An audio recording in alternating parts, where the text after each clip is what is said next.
I just saw a Craigslist ad for myself. I thought it was a prank at first, just a belated April Fool's joke from one of my buddies.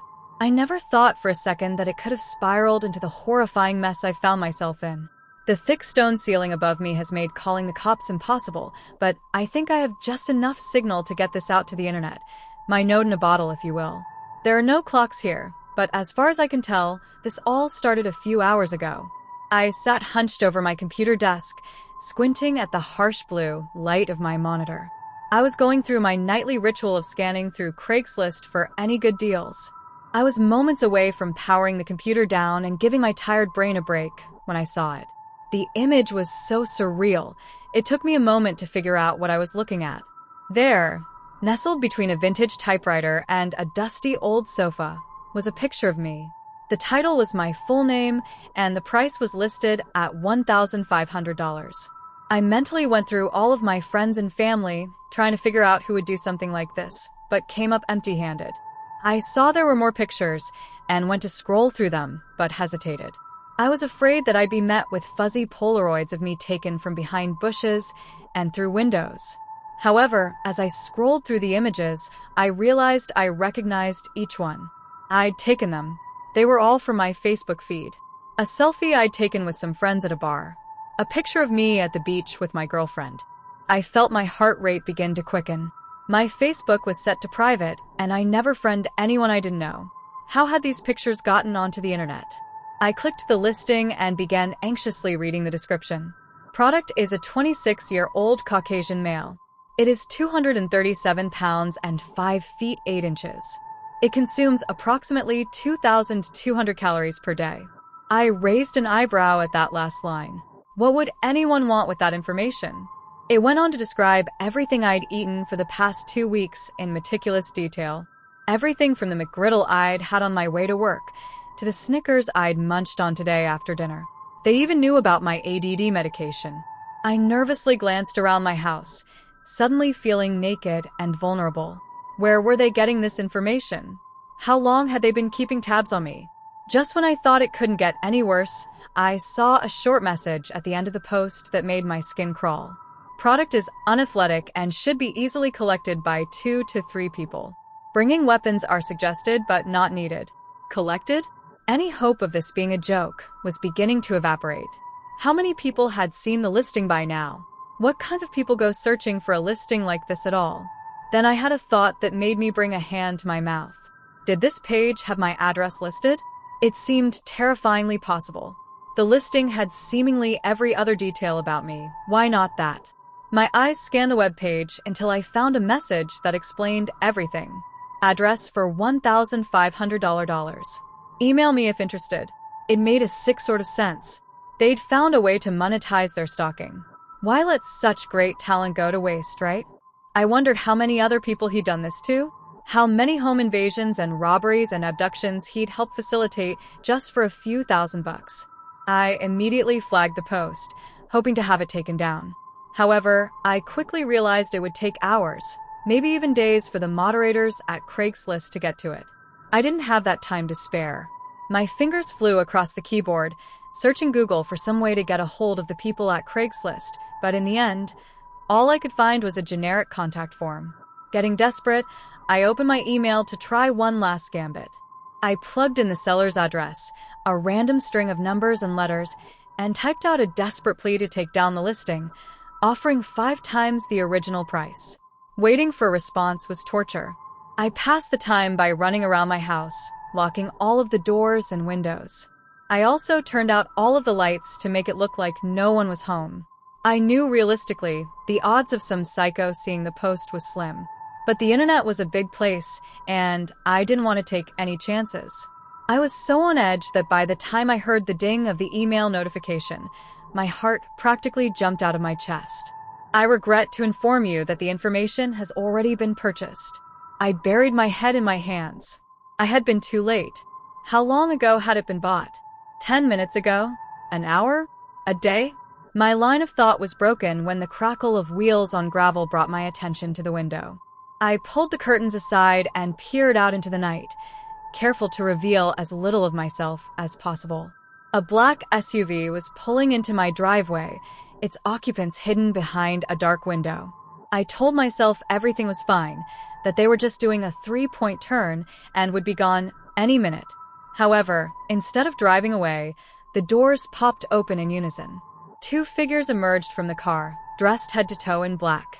I wanted to turn and run, but fear had paralyzed me. I watched helplessly as the men marched up to the front door and knocked loudly. I realized then that their plan must have been to wait for me to answer the door and drag me into their car, but I knew better. I began calling 911, cursing myself for not doing it sooner. The door was heavy oak and would take them at least a minute or 2 to kick down. That's when I heard it. There was a strange beeping sound coming from the other side of the door. After racking my brain for a few moments, I figured out what it was. It was the beeping of my door's keypad. They couldn't possibly know the code, could they? Then it dawned on me. The creep who'd posted the listing knew everything about me. Of course, they knew the passcode. My blood ran cold, and I dashed away from the door, looking for a place to hide. Click. The door unlocked. I ducked behind a corner into the kitchen just as it began to slowly creak open. The back door was at the other side of the kitchen, and I began creeping toward it, grateful I'd turned the lights out earlier. The 2 men cautiously stepped into the living room, talking in hushed voices about where I might be. I had almost made it to the back door when I bumped into the kitchen table. I cursed myself for not seeing it. Their whispers immediately stopped, and they began marching toward me, forcing me to improvise a hiding place. I slipped into my kitchen's pantry and shut the door just as the light clicked on. The men, apparently no longer concerned with stealth, began stomping around the kitchen, looking for me. I squeezed my eyes shut and prayed they didn't look inside, knowing I'd be completely helpless if they did. I bit down on my knuckles, and time seemed to stretch out forever. But they eventually left, going deeper into the house to search for me. I let out a sigh of relief. Buzz. My phone was ringing in my pocket. I took it out, and it was my girlfriend, Lexi. My eyes widened. Lexi. She'd be home any minute. What if the men decided to take her instead? I answered the call. Hey you, she said. Lexi, don't come to the house. It's not safe. Oh my God, where are you? She asked, fear creeping into her voice. I'm hiding in the pantry. I think I'm safe for now, but dash. The line went dead. I felt my heart sink. Had they gotten to her already? Had I not warned her in time?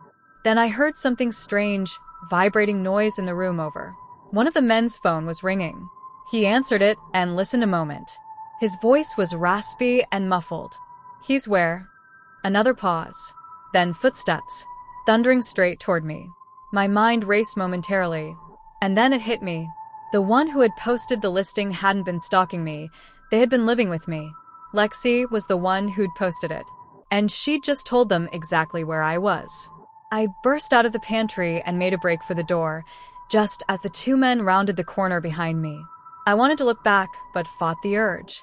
If I looked back, I'd get nervous, and if I got nervous, I'd stumble, and if I stumbled, they'd drag me into their car, and do God knows what. I flung open the back door and ran into the cool, damp air. However, before I could make a break for it, one of them caught me by the hood, snapping my neck back. The fabric tightened around my throat like a snake, making it hard to breathe. I blindly threw an elbow behind me, and it connected with his ribs. The man cried out in pain, and I felt his grip loosen by just a fraction. A fraction was all I needed. I tucked in my chin, drew in my arms, and wriggled out of the hoodie, falling to the wet earth on hands and knees. I made a mad dash for the treeline. As I ran, I heard angry shouts from behind me. Just shoot. The damn thing is jammed. Oh, give me that. A loud pop rang out in the night, and something whizzed past my ear. I wondered what they'd shot at me. The sound was too quiet to be a gun. A quick glance behind me revealed one of the men was holding what looked like a small, lightweight sniper rifle. It was green with a strange white chamber at the bottom. What the hell is that thing? The man shoved something inside, clicked it back, and took aim. Pop. Fear shot through me like a bolt of electricity. I jerked my body out of the way just in time for something to fly past me and bury itself in a nearby tree. It was a dart. They were shooting at me with a tranquilizer gun, like I was a wild animal. The treeline was about 40 feet away now. My lungs felt like they were full of bees, but I kept running anyway, knowing if I slowed even a fraction, they'd catch me. I did my best to avoid the darts, diving out of the way whenever I heard one of those sickening pops, but eventually my luck ran out. Just as I reached the treeline, ready to disappear behind the dense foliage, I felt a red, hot sting in my back. Exhaustion began flooding my body, making my movements slow and sluggish. The world spun around me, and soon, I found myself on the forest floor. My memories of what happened next are jagged and frayed, the click of a trunk, the jangle of chains. When I finally came to my senses, I found myself on a damp, concrete floor, bathed in darkness, shivering from the biting cold. The only noise breaking the eerie silence were the heavy thuds of footsteps over my head. They left me my phone, maybe to keep me from going crazy, maybe to taunt me. To ensure I can't ask for help, they've somehow blocked all posting or messaging features. At least, almost all of them. No Sleep is the only place that I can post. At first, I thought they'd made a mistake. I thought maybe this subreddit had just slipped past them. But now I'm starting to realize it's because they think no one will believe me. But that can't be true. At least one of you has to believe me, right? I think I made a big mistake posting my address on Craigslist. For the last few days, I've been home alone. Completely alone in an empty apartment. A few weeks ago, my boyfriend got a great job offer out of state. We've been wanting to move out of FL for quite a long time, so when he got the offer, we didn't hesitate to pack up and head out of town. Even with a full month of rent paid at our current apartment. With the quick move, I didn't have a chance to say goodbye to several good friends and figured since the rent was paid, I'd come back myself and spend a couple of weeks. My job allows me to work remote or from their FL office, so even though my app is empty, no cable/internet, I still had a place to work. When I said the apartment was empty, it wasn't completely true. I had a large piece of furniture I decided to sell rather than move and posted it on Craigslist. This is where I think I made a big mistake. I posted my address. Granted, my address wasn't up long. The furniture sold that same day. But since I posted the ad yesterday, weird things have been happening. The first thing that happened didn't seem that strange at first. Thing is, I have a cat, so I'm used to noises coming from all over, and almost every time it's the cat being, well, a cat. He's the type that likes to knock things on the ground for fun. Oh, you were drinking that? Yep, no remorse. So when I was laying on my air mattress reading Got and heard a bunch of commotion from the kitchen, I just thought, oh, there he goes again, and went back to reading. Until I remembered the cat isn't even here. We took him to our new place. So I awkwardly rolled off the air mattress. Why is it so difficult to get up off these things? And went to the kitchen to investigate. A few red Solo cups that had previously been on the kitchen counter were on the ground. I looked around, and the only thing I could figure is that the fan was on, and it had blown them off. At least that's what I told myself in order to get to sleep. The truth is those cups had been sitting on the counter the whole day. And the fan was on. Why did they just fall to the ground now? I put it out of my head and turned the lights out and read my Kindle a bit more before falling asleep. I woke up at 3 a.m. to a rattling/jingling sound. Like someone was shaking a jar of pennies, or maybe a set of janitor's keys. I'd never heard a sound like this before. Nothing even slightly close. It seemed like it was coming more from outside the apartment, but it was still really loud. As soon as I got out of bed, the noise stopped. I turned on every light in the house, but couldn't find the source. So I went back to bed with all the lights on. It was comforting having all the lights on, and I slipped into a deep sleep almost immediately. When I woke up this morning, I didn't realize until I flipped on the light switch in the bathroom that every light in the house was off. No one has ever told me I sleepwalk, but I couldn't think of any other reason the lights were turned off. The front door is locked by a deadbolt and a regular door lock. I shook it off and got ready for work. When I had showered and gotten dressed, I grabbed my purse to leave, but I couldn't find my keys. Because I hate searching for my keys in the mess I call a purse, I keep them on a carabiner and clip them to my bag. It's such a habit. I clip them to my bag without even thinking about it. When I didn't find them on my purse, I figured there's always a chance, I don't know, that I put them in the freezer with the groceries I brought home or put them on the kitchen counter by mistake. But I looked everywhere and nothing. They weren't in the freezer, fridge, microwave, counters, bathroom, or anywhere else. Then I remembered the jingling sound I heard in the middle of the night. I went to look, even though it was nearly impossible for them to be outside. The only way is if they had fallen out of my bag on my way in the house. And I needed them to get into the house, so would have missed them last night, not now. I went outside, and there were my keys, lying on welcome mat outside my front door, covered in something red, like blood, or something that looks awfully similar. That's when I knew I might have made a big mistake posting my address on Craigslist. I'll see what happens tonight and post an update if anyone's interested. Never accept a job from Craigslist. You will regret it. So a few months back, I was laid off from my job due to unforeseen circumstances on the part of the company. I sent as many resumes as I could for about a month, but got nothing in return. When my bank account began to dry out and my desperation took over, I resorted to searching for a job on Craigslist. Now, I know what you're all thinking, believe me. I share the same eerie feeling to anything remotely related to them. I myself heard a few tales from jobs gone wrong, or almost, but mind you, I was desperate and practically broke. Rent in NYC is the stuff of nightmares, and my only other options were selling my organs or turning into a cam girl. And I'm neither healthy enough to have valuable insides or have the naked disposition to be, well, naked. I began my deep dive into the world of odd and potentially fatal job offers. Most were short-term, low-paying gigs, but one in particular caught my attention. Full-time, live-in nanny needed for upper-class family. Above average salary. I clicked on it. My wife and I are looking for a full-time live-in nanny to help take care of our baby, 8 months, boy. We live in a 5-acre state in Far Hills, New Jersey. Nanny will be well accommodated in a room of her choosing, provided at us on the first floor where the rest of the staff resides, and will have full assistance from the housekeepers. Nanny must have at least 4 years of experience with the care of infants. References will be needed and checked. Speak English fluently. Know CPR and basic notions of emergency care. Tend to my child, every need. Knowing French is desired but not obligatory. If hired, the nanny will receive financial compensation of $1,000 per week, always paid on Sundays at 5 p.m. Do not contact us with unsolicited services or offers. I didn't have most of that, but for $1,000 per week, I could be a flying purple giraffe if they wanted me to. I convinced 2 of my friends to pass as former employees, and about the CPR thing, what were the odds of a toddler needing it anyway? I applied. He called me back the next day, wanting to arrange an interview in Loco, he said. The house was a fucking mansion. I couldn't even guess how many rooms it had, but it was pretty far away from the rest of the city. Mr. Leclerc was a somber-looking man with a weird gaze to him. Every time he looked at me, his eyes did this thing, this continuous moving from side to side, this twitchy little shake, looking in me rather than at me.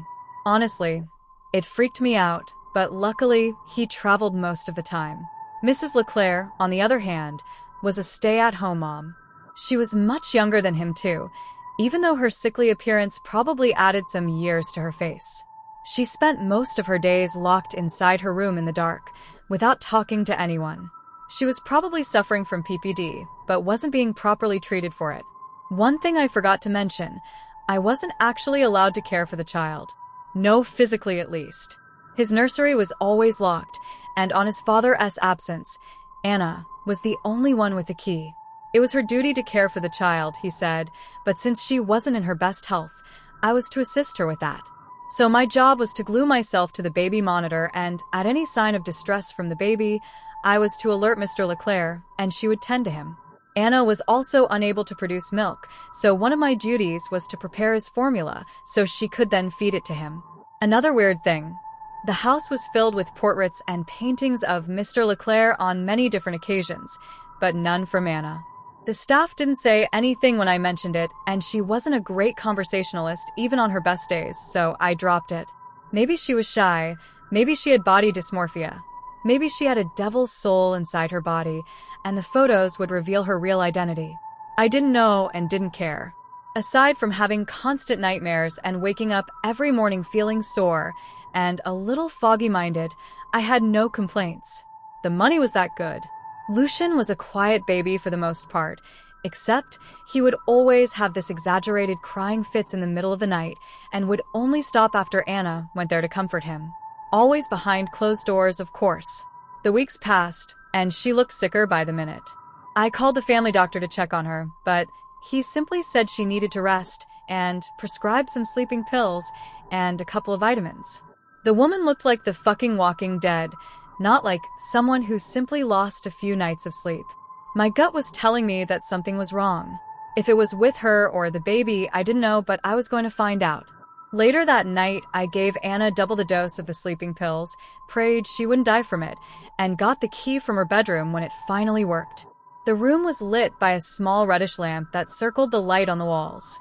I could make out very little of the whole picture, mostly only him. The baby was a tiny immobile thing with too pale, skin and frail limbs. For a hot minute, I thought it was some sort of doll, and she was never even pregnant in the first place. Or, God forbid, the baby was dead, and every day she was breastfeeding the corpse of what once was her child. Except I heard him crying every night, so it was definitely alive. I called out to him gently because somehow it felt rude to get inside his room like that, but he didn't acknowledge any sound I made, and just stood there. One of his little arms moved, and then his fingers followed the motion. I was about to go into the other side of the crib, so I could see his face when he started to cry uncontrollably. His voice reverberated inside my head in a way that made me dizzy. I rested my body against the dresser and saw a clock there. 3 a.m. Sharp. In the corner of my eyes, I saw a figure standing by the door. I turned to it and found Anna standing in the doorway, with a weird look in her eyes. Distant. I was about to apologize and beg to still keep my job when she got in and passed me like I wasn't even there. "The baby is crying," she said, picking him up and taking him to the rocking chair. "He wants to be fed." As if trying to make up for my mistake and be useful, I went down the stairs to prepare his formula, but in the midst of it, his crying had stopped. When I got back, the door was slightly open, and I got in carefully, not wanting to make any more noise. I turned to give her the bottle and found Anna, with the baby resting against her naked breasts. My heart sank. The poor girl was trying to feed him, even though she didn't have a drop of milk inside of her. "The bottle," I said lowly, but when she made no attempt to get it from my hands, I moved closer and turned the small floor lamp beside the chair. A chill ran down my spine, and I drooped the bottle on the floor. She was breastfeeding him. His little mouth moved relentlessly around her nipple, leaving trails of red around his grayish lips. She was breastfeeding him, only not with milk. My stomach curled into knots, and suddenly, I felt like I couldn't breathe. What the fuck was going on there? The wooden floor creaked under my feet, and Lucian opened his eyes, as if waking from deep sleep. He turned them towards me slightly, and once again I needed help standing up. They were as red as the blood on his lips. My mouth went dry. "Isn't he beautiful?" Anna said, caressing his face with her bony fingers. I ran out of there without looking back and got inside my car, not caring about any of my belongings I had left behind. When an involuntary force took over me and I looked back at the house, I saw Anna standing by the window, holding the baby. A shadow approached her from behind, and I soon found out to be Mr. Leclerc. He wasn't even supposed to be there. The fucker waved at me as I drove away. A few weeks after that, I got a new job. A decent real one, where I don't have to tend to creepy demon kids and their zombie mothers. I only have to deal with angry costumers from time to time, and I am more than okay with that. Life isn't perfect, money is still tight, and don't even get me started on the nightmares. But it's good. Come. Or at least it used to be. The thing is, recently, I began to lactate too. And it isn't milk.